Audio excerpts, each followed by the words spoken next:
प्रणम्य परमात्मानं सिद्धं त्रैलोक्यवन्दितं स्वाभाविक चिदानन्द स्वरूपं निर्मलाव्ययम् शुद्ध जीवादिद्रव्याणां देशिकं च जिनेश्वरम् द्रव्यसंग्रह सूत्राणां वृत्तिं वक्षे समासतः जीवमजीवमदवम् जिनवलवसहीन जीर्ण निर्तिष्ठम् देविन्दविन्दवन्दम् वन्दितं सर्वदा शिरसा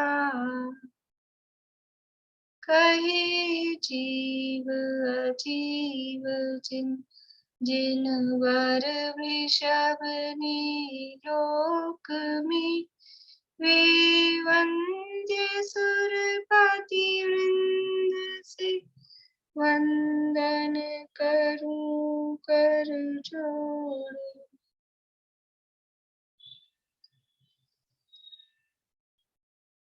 गाथा पाठ रहने देते हैं क्योंकि 1:30 बजे अपन पूरा करेंगे। आवाज आ रही है ना आप लोगों को? ज्यादा दिक्कत तो नहीं हुई? टाइम जल्दी हो गया।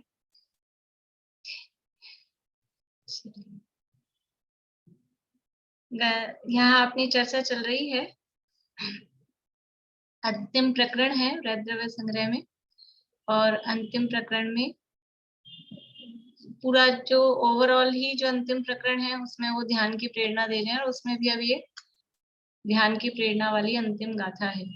ये ध्यान करना चाहिए, ध्यान का अभ्यास करना चाहिए, उसके लिए यहाँ पर 57 नंबर की गाथा है।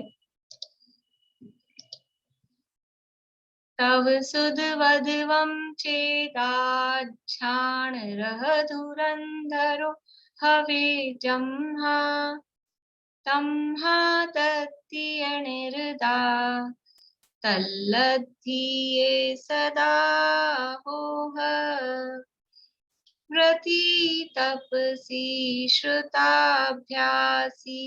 ध्यान में हो धुरंधर निज ध्यान करने के लिए तुम करो इनकी साधना। जो क्योंकि तप श्रुत और व्रत का धारक आत्मा ध्यान रूपी रथ की धुरा धारण करने वाला होता है, इसलिए हे भव्य पुरुषों, तुम उस ध्यान की प्राप्ति के लिए निरंतर तप श्रुत और व्रत में तत्पर हो। यानी ध्यान की प्राप्ति करनी है तो ध्यान में धुरंधर ध्यान रूपी रथ की धुरा को धारण करने वाला वो कौन होगा, कौन अग्रसर होगा, कौन उसमें एक्सपर्ट होगा? कि जो तप श्रुत और व्रत में एक्सपर्ट होगा वो ध्यान में एक्सपर्ट होगा। इसलिए यदि हमें ध्यान में एक्सपर्ट होना है, ध्यान में धुरंधर होना है, तो तप श्रुत और व्रत में तत्पर हो। तो इसकी पूरी ऊहापोह, पहले इनका स्वरूप बताया और फिर ये व्रत क्यों धारण करना, श्रुताभ्यास क्यों करना, इस काल में ध्यान होता है कि नहीं होता है, इस काल में श्रुताभ्यास होता है कि नहीं होता है, वो सारी चर्चाएं यहाँ पर हुई हैं और लगभग वो प्रकरण तो पूरा हो गया है। यानी ये जो गाथा से संबंधित जो चर्चा थी वो सारी चर्चा हो गई है। उसके बाद में अब एक और प्रकरण जो मैंने आपको उस दिन भी कहा था कि जो कुछ रह गया है, ग्रंथ का समापन हो रहा है, तो जो कुछ आचार्य को कहना है वो यहाँ कहेंगे। तो वो कह रहे हैं, यहाँ जो अंतिम अपन ने प्रकरण पढ़ा था कि अल्प ज्ञान से भी ध्यान होता है, इसलिए ऐसा जानकर दुर्ध्यान छोड़कर और जो सम्यक ध्यान है वो करना। तो दुर्ध्यान क्यों छोड़ना, उसके लिए यहाँ 4 गाथाओं के रेफरेंस दिए थे कि वो दुर्ध्यान करने से कोई भी प्रयोजन सिद्ध नहीं होता है, अकल्याण ही होता है और जन्म निष्फल जा रहा है। ऐसे सब गाथाएं यहाँ पर दी थी, वो कहा। और उसके बाद में फिर क्या विचार करना, कैसा विचार करना, तो ये नियम सार की गाथाएं यहाँ पर दी थी। एगो में सासदो अप्पा नाण दंसण समग्गो और आदा खुमज्जणाने आदा में दंसणे चरित्ते, ये गाथाएं दी थी यहाँ पर। तो उस यहाँ अर्थ दिया है 265 पेज पे। मेरा आत्मा ही दर्शन है, मेरा आत्मा ही ज्ञान है, आत्मा ही चारित्र है, आत्मा ही प्रत्याख्यान है, आत्मा ही संवर है और आत्मा ही योग है। यानी अभेद करके कथन यहाँ पर किया है। आत्मा में ही सब इन जो गुण पर्याय हैं उनको अभेद यहाँ पर किया है। ऐसा विचार करना, निरंतर मुझे केवल आत्मा का ही सहारा है, आत्मा का ही अवलंबन है और कोई मेरा नहीं है, अन्य सब में मेरी ममत्व का त्याग है और जो कुछ ही है वो सब मेरा आत्मा ही है। आत्मा ही ज्ञान है, आत्मा ही चरित्र है, या मेरे ज्ञान ही आत्मा है, ज्ञान ही चारित्र ही आत्मा है, प्रत्याख्यान ही आत्मा है। ऐसा अभेद रूप से यहाँ पर कथन किया है। ज्ञान दर्शन युक्त एक मेरा आत्मा ही शाश्वत है और अन्य सर्व संयोग लक्षण युक्त भाव मेरे से बाय है। जो मेरा एक आत्मा है वो ही सदा रहने वाला है। वो कैसा है? ज्ञान दर्शन लक्षण युक्त और अन्य सर्व संयोग लक्षण युक्त जो भाव है, जो भाव, अब यहाँ जो ये भाव का है ना, अन्य सर्व संयोग लक्षण युक्त भाव, तो इन भावों में, वैसे भाव शब्द का अर्थ पर्याय ही है क्योंकि संयोग है वो पर्याय रूपी होते हैं, इसलिए जितने भी ये पर्याय हैं वो सब मेरे से बाय हैं। लेकिन स्थूल पर्यायों को द्रव्य के रूप में भी अपन कहते हैं। तो अन्य जितने भी परद्रव्य हैं, परद्रव्य के भाव हैं, परद्रव्य के निमित्त से होने वाले अपने विकारी भाव हैं, वो सब मेरे से बाह्य हैं। केवल ज्ञान दर्शन लक्षण युक्त मेरा आत्मा ही मेरा है, वही सदा रहने वाला है। और अन्य जितने भी संयोग लक्षण वाले हैं, जिनका संयोग हुआ है, जिनका नया अपने साथ में जुड़ान हुआ है, तो वो जो भी है वो संयोग है, बाद में जो जुड़े हैं, और वो संयोग है वो सब मेरे से बाय है। अब संयोग है तो वो परद्रव्य रूपी है, परद्रव्य के भाव रूपी है, और परद्रव्य के निमित्त से होने अपने निमित्त से होने वाले अपने विकारी भाव, वो भी संयोगी भाव कहे जाते हैं। तो ये सब मेरे से बाय है, मुझ में नहीं है। बाहरी द्रव्य तो है ही नहीं, उनके गुण पर्याय भी मुझ में नहीं है, और जो उसके निमित्त से मोह राग द्वेष आदि क्रोध मान माया लोभ आदि जो भाव होते हैं वो सब भी मेरे से बाय है। इसी संदर्भ में समय सार में 36-37 नंबर की गाथा है।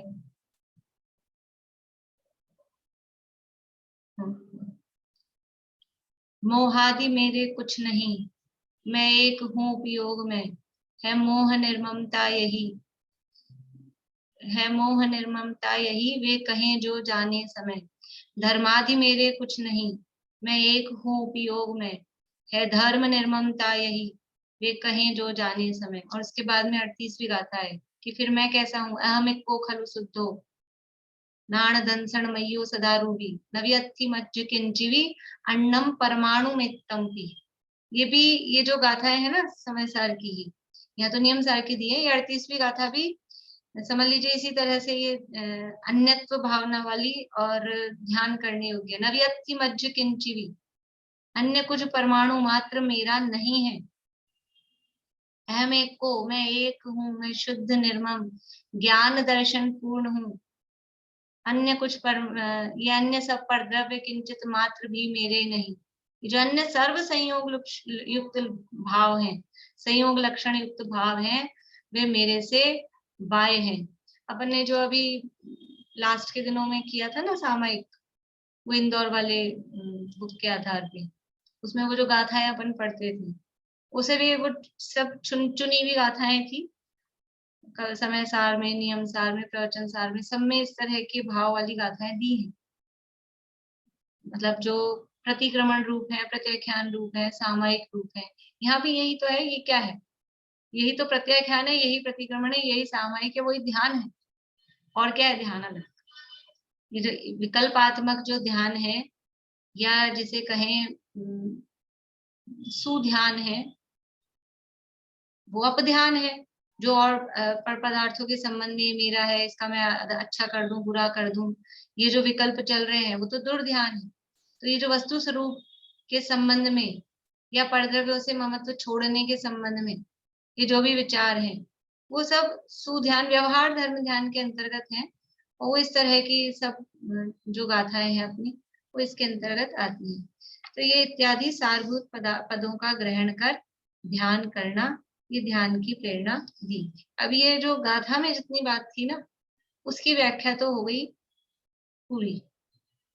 अब इनको कुछ और कहना है, तो इसी के आधार से यहाँ पर कह रहे हैं, पेज नंबर है 265। अब मोक्ष के विषय में पुनः नए विचार कहा जाता है। मोक्ष के संबंध में, मोक्ष के विषय में नए विचार, यानी मोक्ष हो रहा है, होता है, वो किस नए से है, मोक्ष का कथन किस नए से किया जा रहा है, किस नए से होता है मोक्ष, मोक्ष किस नए से होता है, किस नए से मोक्ष होता है?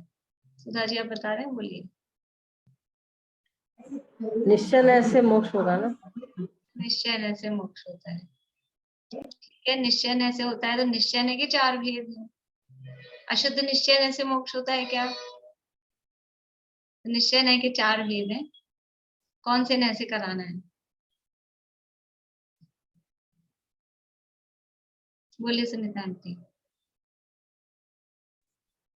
अनुपचारित सद्भुत व्यवहार नय आएगा ना? अनुपचारित सद्भुत व्यवहार नहीं,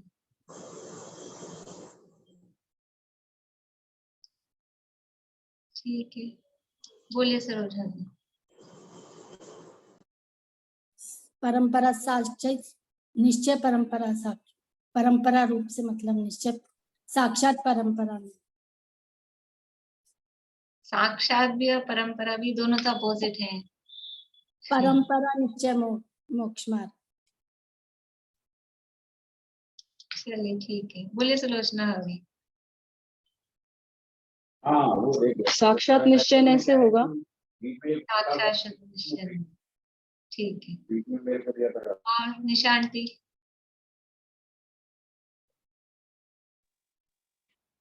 समझ में नहीं आया। अरे नए लगेगी। किस नए से मोक्ष कहेंगे, मतलब इतना आपको ज्यादा सोचना नहीं, सिंपल सा जो अपन ने नए देख रखे हैं। एक देश शुद्ध निश्चय नय से, एक देश शुद्ध निश्चय नय से मोक्ष कैसे कहेंगे? बोलिए जो बंधा हुआ, अभी आपने पढ़ लिया, दिखता है ऐसा लग रहा है अभी। बोलिए प्रमिला जी। साक्षात शुद्ध निश्चय से होगा, परम शुद्ध निश्चय में तो बंध मोक्ष है। बढ़िया। भारती आंटी? मैं तो परम शुद्ध निश्चय नहीं बोल रही थी।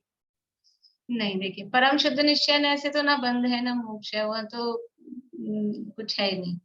साक्षात जो अपन ने नए पढ़े हैं ना, उसमें साक्षात शुद्ध निश्चय ऐसे ही तो अनंत भगवान, सिद्ध भगवान, केवल ज्ञानी परमात्मा, तो मोक्ष है ना। अनंत सिद्ध परमात्मा कौन से नए का विषय है? साक्षात शुद्ध निश्चय है। तो अभी तक जो हमने पढ़ रखा है, जो सामान्य रूप से अपन नयों का विचार करते हैं, तो साक्षात शुद्ध निश्चय नय से मोक्ष हम कहते हैं। अब यहाँ जो अपन ने पढ़ा हुआ है और ये तो पता है, फिर भी कह रहे हैं मोक्ष के संबंध में नए विचार कर रहे हैं।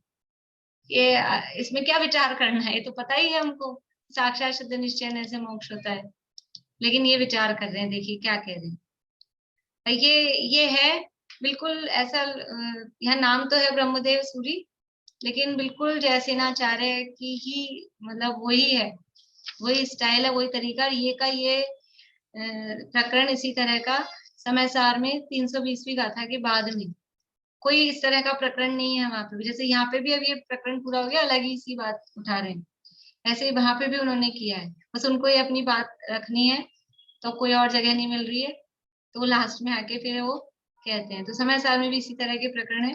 और कुछ जो गाथाओं की टीका यहाँ पर है, ऐसे की ऐसी वहां जो रेफरेंस दिए पंचाशी काय वगैरह के, बिल्कुल उसी शब्दों में वहां मिलते हैं।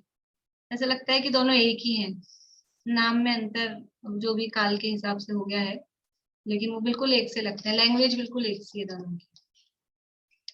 देखिए पढ़ते हैं अपन यहाँ से, 265 पेज पे है।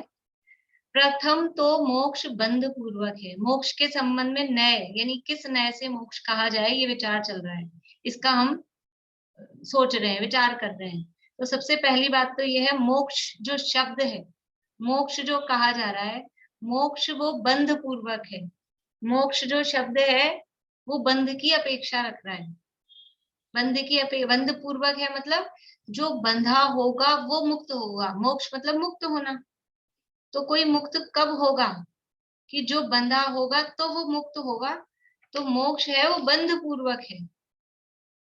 वही कहा है, यदि जीव मुक्त है तो इस जीव को पहले बंध अवश्य होना चाहिए, क्योंकि यदि बंध नहीं हो तो मोक्ष किस प्रकार हो सकता है। यानी जीव मुक्त हुआ है, ये मुक्त है, तो फिर पहले बंध होना चाहिए। जैसे कि वही उदाहरण आता है इसी संदर्भ में कि आप पूछा जाए कि कब छूट के आए, अब मैं किसी का नाम लूंगी तो ऐसा लगेगा, कब छूट के आए, कि जेल से कब छूट के आए। तो या फिर ऐसे पूछे, छूट छूट गए आप जेल से, तो कोई क्या बोलेगा व्यक्ति, हाँ बोलोगे कि ना बोलोगे, आप जवाब में, आप लोग जेल से छूट गए कि नहीं, हाँ कि ना, जवाब दीजिए। ना, जेल से नहीं छूटे तो जेल में ही है। अरे जेल मतलब वो दुनिया वाली जेल ही समझना है, बाहर वाला कारागृह और कोई आध्यात्मिक जेल नहीं समझना, पुलिस पकड़ के ले जाके जहाँ बंद कर देती है वो वाली जेल। छूट गए आप उससे, छूटे हुए कि नहीं, जेल से छूटे कि नहीं आप लोग, हाँ एक उंगली कि ना, हाँ बोलोगे, ना बोलोगे तो इसका मतलब है आप जेल में बंद हो। तो जेल में तो दिख नहीं रहे, अपने अपने घरों में दिख रहे हो, इतनी सुंदर सुंदर जेल तो होती नहीं है। तो ना तो जवाब है नहीं। और हाँ बोलोगे कि जेल से छूट गए, इसका मतलब क्या है कि आप जेल गए थे, तो आप छूट, यानी दोनों परिस्थितियों में आपका जेल जाना सिद्ध होता है, चाहे आप हाँ जवाब दो चाहे आप ना जवाब दो। नीचे कर लीजिए उंगलियां, जो भी आप जवाब दो, हाँ जवाब दो कि ना जवाब दो, इसका मतलब है आप तो जेल तो गए थे। यानी जो छूटना है वो बंधन पूर्वक होता है। अगर छूटा कहा गया है इसका मतलब वो बंधा हुआ था। तो मोक्ष, मोक्ष मतलब छूटना, मुक्त होना। तो यदि मोक्ष कहा गया है इसका मतलब बंध था, बंध है, बंध पूर्वक ही मोक्ष होता है। वो बात यहाँ कह रहे हैं, यदि जीव मुक्त है तो इस जीव को पहले बंध अवश्य होना चाहिए, क्योंकि यदि बंध नहीं हो तो मोक्ष किस प्रकार हो सकता है। अबंध यानी जो बंधा नहीं हो उसकी मुक्ति नहीं होती, तो मुच धातु का प्रयोग ही निरर्थक है। जो अबंध है, अबंध की तो मुक्ति होती ही नहीं है, जो बंधा ही नहीं था उसकी क्या मुक्ति होगी। तो फिर वो मुक्त, मुंच धातु यानी मुक्त कहना उसको, वो निरर्थक है। ये परमात्मा प्रकाश जी का गाथा का, यहाँ पर गाथा के आधार पे ये दिया है। ऊपर देखिए संस्कृत में सेकंड पैराग्राफ की सेकंड लाइन संस्कृत में दिया है, परमात्मा प्रकाश की का श्लोक है। मुक्तश्चेत् प्राग् भवेत् बन्धो नो बन्धो मोचनं कथम् अबन्धे मोचनं नैव मुञ्चेरर्थो निरर्थकः। यानी कि ये यदि बंध मुक्त है तो बंध अवश्य होना चाहिए, और यदि बंध नहीं है तो फिर मोक्ष किस प्रकार हो सकता है। जो बंधा ही नहीं उसकी मुक्ति नहीं होती, इसलिए मोक्ष कहना, मुंच धातु का प्रयोग मतलब उसका मोक्ष कहना, मोक्ष कहना वो निरर्थक है। यानी बंधा ही नहीं है तो फिर मोक्ष कहना कि हम छूट गए, ऐसा कहना ही निरर्थक है, वो व्यर्थ है। शुद्ध निश्चय नय से, बोलिए रेणु जी। इसका रियल शब्द क्या आएगा मुंच धातु का, जैसे इसका मीनिंग मुंच धातु का रियल शब्द वही छूटना, छूटना। तो धातु मतलब छूटना, मुंच धातु छूटना। धातु होती है ना, जैसे गम धातु होती है, पठ धातु होती है, पट्टी पट्टा पठंती, ये सीखा होगा आपने बचपन में। वो पठ धातु है। तो जैसे मुंच धातु होती है तो उसके मुंचती मुंचते, ये ऊपर वो है ना, मुंचेर अर्थो, मुंच शब्द दिया है ना, मोचनम मुंच, तो मुंच धातु से बनता है, तो उसके रूप चलेंगे और उसी से मोक्ष शब्द बना है मुंच धातु से। टूटना।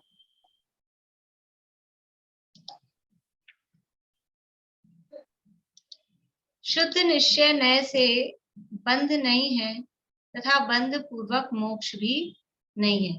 देखिए यहाँ जो शुद्ध निश्चय नय शब्द आया है वो कौन सा शुद्ध निश्चय नय है? शुद्ध निश्चय नय जो शब्द आया है वो कौन सा वाला शुद्ध निश्चय नय है? बोलिए वंदना भाभी। परम शुद्ध निश्चय। परम शुद्ध निश्चय नय। ये शुद्ध निश्चय नय वो नहीं लगाना है साक्षात शुद्ध या उपदेश शुद्ध, वो शुद्ध नहीं, परम शुद्ध निश्चय नय। ठीक है, तो शुद्ध निश्चय नय से बंध नहीं है तथा बंध पूर्वक मोक्ष भी नहीं है। परम शुद्ध निश्चय नय से न आत्मा बंधता है न मुक्त होता है, वो तो जो है सो है, बंधन मोक्ष की बात ही नहीं है।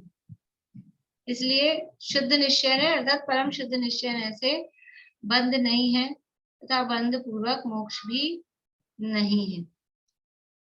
विशेष इसी बात को और बता रहे हैं। जिस प्रकार सांकल से बंधे पुरुष को बंध नाश के कारणभूत भाव स्थानीय नहीं, बंध नाश के कारणभूत भाव मोक्ष स्थानीय, स्थानीय का मतलब है उसके स्थान पर, उसके समान। जिस प्रकार सांकल से बंधे पुरुष को बंध नाश के कारणभूत भाव मोक्ष स्थानीय अर्थात बंध को छेदने का कारणभूत जो भाव मोक्ष उसके समान। बंध को छेदने का कारण क्या है? भाव मोक्ष। भाव मोक्ष का मतलब क्या है? भाव मोक्ष का मतलब क्या? भाव आश्रव, भाव बंध, भाव संवर, भाव निर्जा, भाव मोक्ष। भाव मोक्ष का मतलब बोले रेणु जी। जो मतलब कर्मों का जो भाव है वो आना रुक गए, मतलब जो भाव है वो रुक गए पूरी तरह आत्मा कर्मों का से। भाव, कर्मों का नहीं भाव क्या? नहीं, जो आत्मा में जो ज्ञानामणि दर्शनामणि जो कर्म आ रहे थे उनसे पूरी तरह वो मतलब वो हट गए, उनका आना एकदम रुक गया, आना संवर हो रुकना गया, तो निर्जरा हो गया, निर्जरा हो गई उन कर्मों की। वो भाव मोक्ष नहीं होगा? कर्मों का वो तो फिर द्रव्य मोक्ष हो गया ना। भाव मोक्ष किसे कहना है? रुकिए, आना रुक गया मतलब वो संवर हो गया। बोलिए प्रमिला जी। पूर्ण वितराग भाव शुद्धोपयोग भी। हाँ, पूर्ण शुद्धि, शुद्धि की पूर्णता, उसका नाम है भाव मोक्ष, शुद्ध भाव। भाव मोक्ष मतलब वो भाव, मोक्ष के कारणभूत भाव मतलब वीतराग भाव, पूर्ण शुद्धि। वो जो कर्म पूरे रुक गए वर्ड तो संवर के लिए है। कर्म पूरे नष्ट हो गए और वो कर्म नष्ट हो रहे हैं, वो तो द्रव्य मोक्ष होगा। यहाँ तो शुद्धि की पूर्णता, उसका नाम है भाव मोक्ष। ठीक है, बंध को छेदने का कारणभूत जो भाव मोक्ष उसके समान, यानी बंध को छेदने का कारणभूत जो भाव मोक्ष मतलब मोक्ष का कारणभूत भाव, उसको सीधा करें ऐसा, कारणभूत जो भाव मोक्ष यानी मोक्ष के कारणभूत भाव, तो वो ऐसे शुद्ध वीतराग भाव, उनके समान साकल के बंधन को छेदने का कारणभूत जो उद्यम है वह पुरुष का स्वरूप नहीं है। और द्रव्य मोक्ष स्थानीय जो साकल और पुरुष का पृथक्करण यानी अलग होना, वह भी पुरुष का स्वरूप नहीं है, परंतु उन दोनों से यानी उद्यम से और साकल से पुरुष के उद्यम से और साकल से पुरुष के पृथक्करण से भिन्न जो हस्त पादादि रूप देखा जाता है वही पुरुष का स्वरूप है। तो उदाहरण है, उदाहरण में शब्द थोड़े ऐसे लग रहे हैं। यहाँ कह रहे हैं कि पुरुष कौन है? एक पुरुष है, एक व्यक्ति है और वो साकल से बंधा हुआ है, कोई कैदी है और उसके बेड़ी डली है। कहाँ डली है बेड़ी? वो बेड़ी पैर में डली हुई है, तो वो पैर में बेड़ी बंधी हुई है, ऐसा वो साकल से बंधा हुआ जो पुरुष है उसको अब वो उसको अपना बंधन दूर करना है ना। तो उसमें दो काम होते हैं, एक तो बंधन दूर करने का भाव, वो है बंध नाश के कारणभूत भाव, वो भाव मोक्ष स्थानीय। वो जो बंध के नाश करने का भाव आ रहा है, उसका जो उद्यम हो रहा है, वो भाव मोक्ष। ठीक है। और फिर द्रव्य मोक्ष स्थानीय की उसने वो बेड़ी को कुछ अलग किया, अलग करने का कुछ काम कर रहा है, कर्म आत्मा से अलग हो रहे हैं। एक तो कर्मों को आत्मा से अलग करने रूप भाव, वो भी त्रागता। अपने को उदाहरण से ज्यादा सिद्धांत ज्यादा फेमिलियर है, मुझे ऐसा लगता है। उदाहरण थोड़ा शब्द कठिन लग रहे हैं।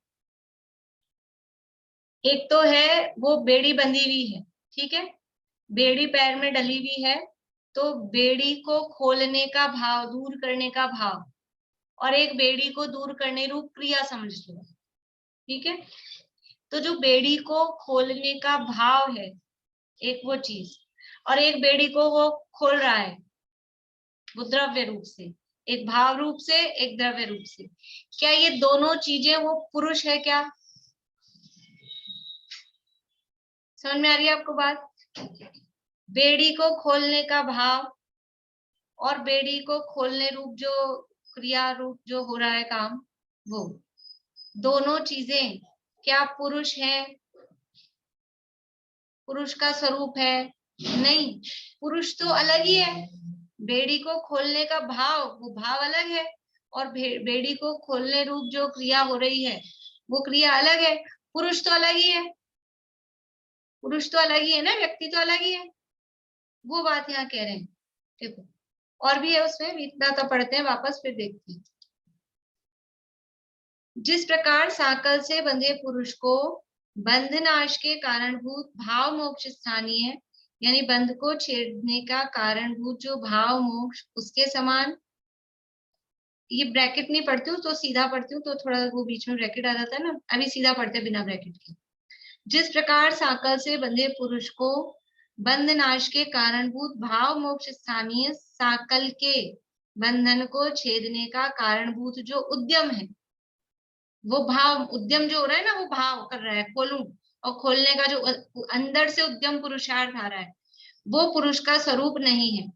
और द्रव्य मोक्ष स्थानीय जो साकल और पुरुष का पृथक्करण, अलग होना, वह भी पुरुष का स्वरूप नहीं है। यानी वो जो पुरुषार्थ कर रहा है, वो जो भाव कर रहा है उस साकल को खोलने का, वो भाव भी उस व्यक्ति का स्वरूप नहीं है, और वो जो साकल खोलने रूप जो कार्य हुआ, वो भी पुरुष का स्वरूप नहीं है। परंतु उन दोनों से, किन दोनों से? ये उद्यम यानी ये भाव, और साकल से पुरुष का पृथक्करण यानी ये द्रव्य रूप से हुआ, ये भाव रूप से और ये द्रव्य रूप से, इन दोनों से भिन्न जो हस्त पादादि रूप देखा जाता है, वही पुरुष का स्वरूप है। जो हाथ पैर वाला है वो है पुरुष। पुरुष का स्वरूप क्या है? जिसके 2 हाथ 2 पैर अष्टांग है, जो उसका आकार है, वो पुरुष का स्वरूप है। ये जो बंधन को खोलने का भाव है, या उस बंधन को खोलने का जो पुरुषार्थ हो रहा है, या वो जो बंधन से खुल रहा है, ये उस पुरुष का स्वरूप नहीं है। पुरुष तो अलग ही है, पुरुष तो अलग ही है। गुरुदेव श्री ने इसको ऐसा लिया कि वो जो बंधन है, वो आगे आएगा वो चीज, उस मतलब वो उदाहरण एक्चुअल में वहां आगे और घटित होगा कि बंधन कहाँ पर है। बंधन किस जगह है? पैर में बेड़ी डली है ना? तो क्या वो बस पैर ही उस पुरुष का स्वरूप है जहां बेड़ी डली है?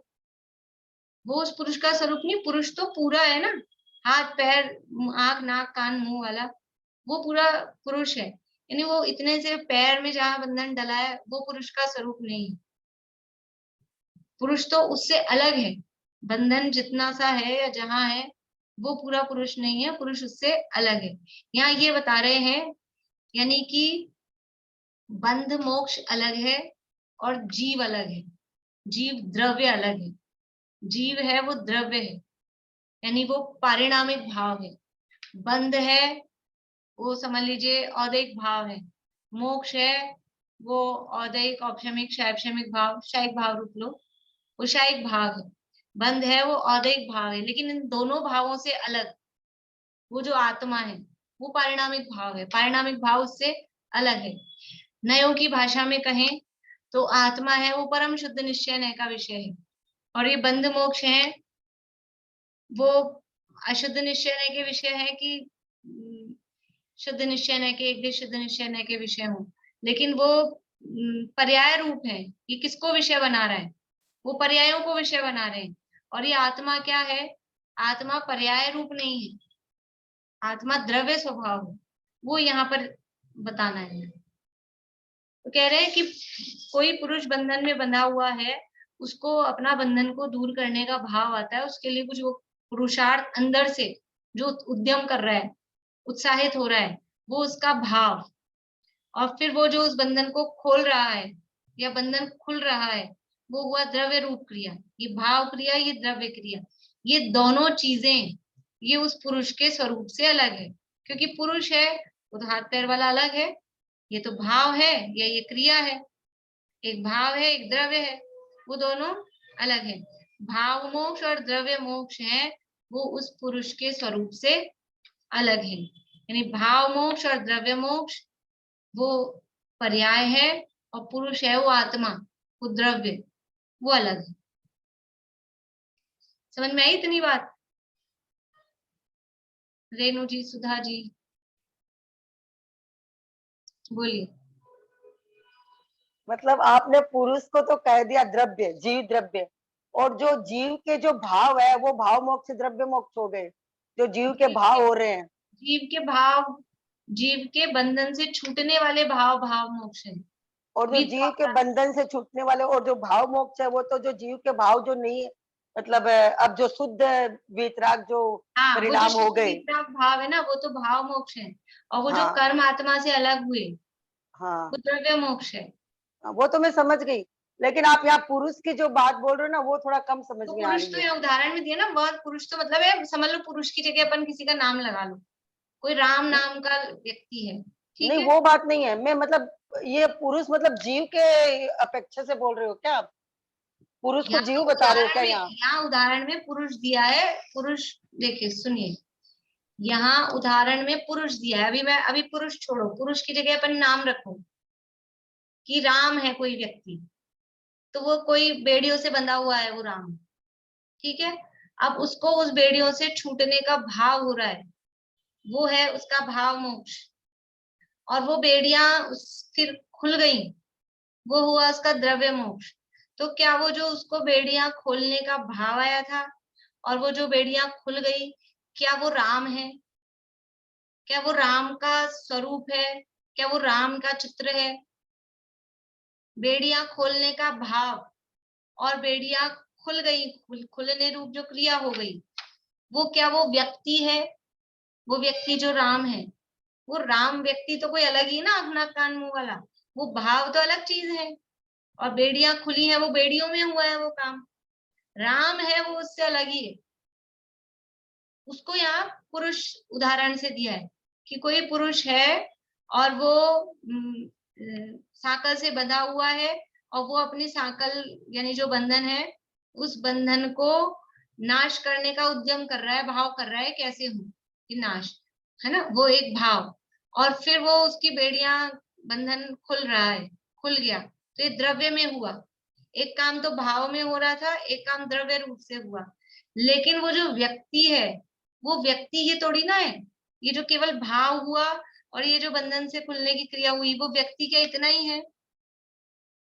या इसमें पूरा वो व्यक्ति है? व्यक्ति तो अलग है ना, ये आंख नाक कान हाथ पैर वाला, वो व्यक्ति का स्वरूप अलग है। ऐसे ही यहाँ कह रहे हैं कि ये कर्मों से बंधा आत्मा था और इसको कर्मों से मुक्त होना, तो कर्मों से मुक्त होने रूप जो वितराग भाव, ये हुआ भाव मोक्ष। और फिर वो कर्मों से मुक्त हो गया, कर्म अलग हो गए आत्मा से, वो द्रव्य मोक्ष। तो ये जो भाव मोक्ष और द्रव्य मोक्ष, क्या यही आत्मा है कि आत्मा के कोई अलग है स्वरूप? जैसे वो व्यक्ति इतना सा नहीं है ना, उसके हाथ आंख कान नाक पांव ये है ना अंग, वैसा पूरा व्यक्ति अलग है। ऐसे ही आत्मा केवल ये भाव मोक्ष द्रव्य मोक्ष रूप जितना इतना सा आत्मा नहीं है, आत्मा कुछ अलग है, उससे भिन्न है, इस मोक्ष से भिन्न है आत्मा।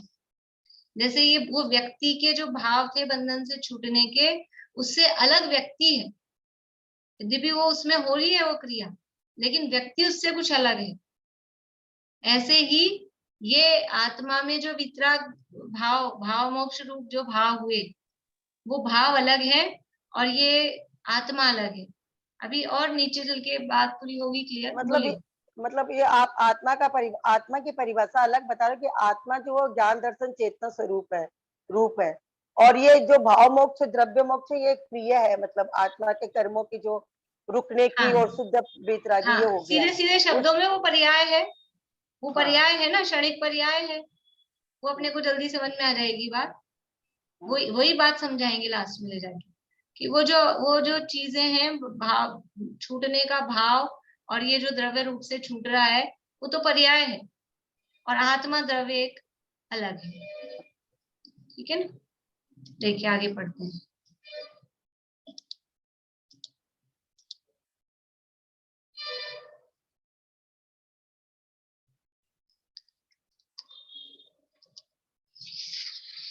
परंतु उन दोनों से यानी उद्यम से और साकल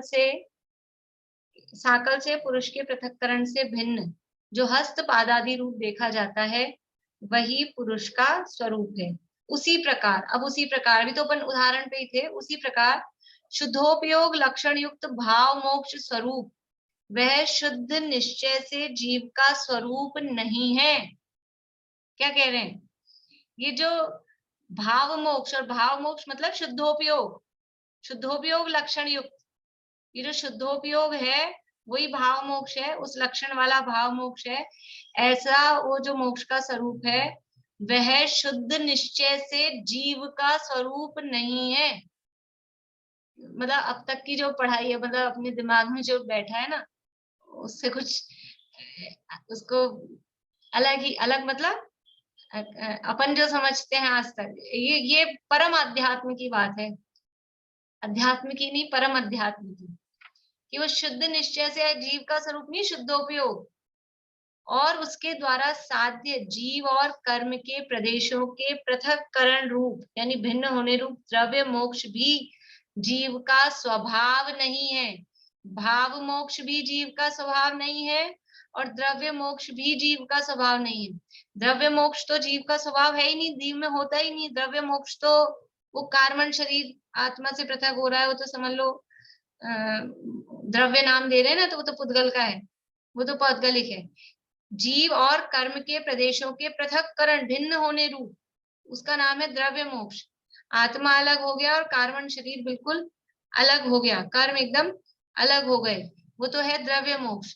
और इस द्रव्य मोक्ष किससे साध्य है, किसके द्वारा सिद्ध होता है? कि भाव मोक्ष के द्वारा। भाव मोक्ष से द्रव्य मोक्ष की सिद्धि होती है, भाव मोक्ष से द्रव्य मोक्ष की प्राप्ति होती है। शुद्धोपयोग रूप भाव मोक्ष है और उस भाव मोक्ष पूर्वक ये कर्म आत्मा से अलग हो जाते हैं, तो उसके द्वारा साध्य, भाव मोक्ष के द्वारा साध्य यानी भाव मोक्ष के द्वारा ये द्रव्य मोक्ष की सिद्धि होती है। तो द्रव्य मोक्ष तो जीव का स्वभाव है ही नहीं, लेकिन ये जो शुद्धोपयोग लक्षण युक्त भाव मोक्ष है, ये तो अपना लगता है ना, अपना स्वभाव है, लेकिन वो भी जीव का स्वरूप नहीं है। देखो ये नहीं कह रहे कि वो जीव का नहीं है, वो जीव में होता है, जीव का है, जीव की अवस्था है, लेकिन जीव का स्वरूप नहीं है। जीव उतना सा नहीं है, जीव उतना मात्र नहीं है। वो जीव का शुद्ध निश्चय से, ये कौन सा शुद्ध निश्चय है? शुद्ध निश्चय, परम शुद्ध निश्चय नहीं की बात है। यहाँ जहां जहां शुद्ध निश्चय आ रहा है तो परम शुद्ध समझना है। शुद्धोपयोग लक्षण युक्त भाव मोक्ष का स्वरूप वह शुद्ध निश्चय से जीव का स्वरूप नहीं है और उसके द्वारा साध्य जीव और कर्म के प्रदेशों के पृथक्करण रूप यानी भिन्न होने रूप द्रव्य मोक्ष भी जीव का स्वभाव नहीं है। परंतु उन दोनों से, किन दोनों से? भाव मोक्ष से और द्रव्य मोक्ष से भिन्न जो अनंत ज्ञानादि गुण रूप स्वभाव है, मूलभूत है, वही जीव का स्वरूप है। यानी ये भाव मोक्ष और द्रव्य मोक्ष, द्रव्य मोक्ष है वो समझ लीजिए कर्म आत्मा से अलग हुए, भाव मोक्ष है जीव की पर्याय है, द्रव्य मोक्ष है वो पुद्गल की पर्याय है, लेकिन ये जीव की भी एक समय की पर्याय है भाव मोक्ष। इनसे भी भिन्न, भाव मोक्ष और द्रव्य मोक्ष से भी भिन्न क्या है आत्मा का स्वभाव? अनंत ज्ञानादि गुण रूप स्वभाव, जो सदा है, जो ऊपर कहा था ना, एगो में ससदो अप्पा, मेरा तो एक आत्मा ही है, ये ना वही शाश्वत है। ये जो जो शाश्वत है वो मैं हूं, वो मेरा है। और ये जो भाव मोक्ष, ये भाव मोक्ष अनादिकाल से था क्या? अनादिकाल से था क्या? कि अनादिकाल से नहीं था। इसलिए जो अनादिकाल से नहीं था वो मेरा स्वरूप नहीं है, वो मेरा स्वभाव नहीं है। जो अनादि से था, जिसने निगोद में भी मेरा साथ नहीं छोड़ा, वो मेरा स्वरूप है, वो मेरा स्वभाव है।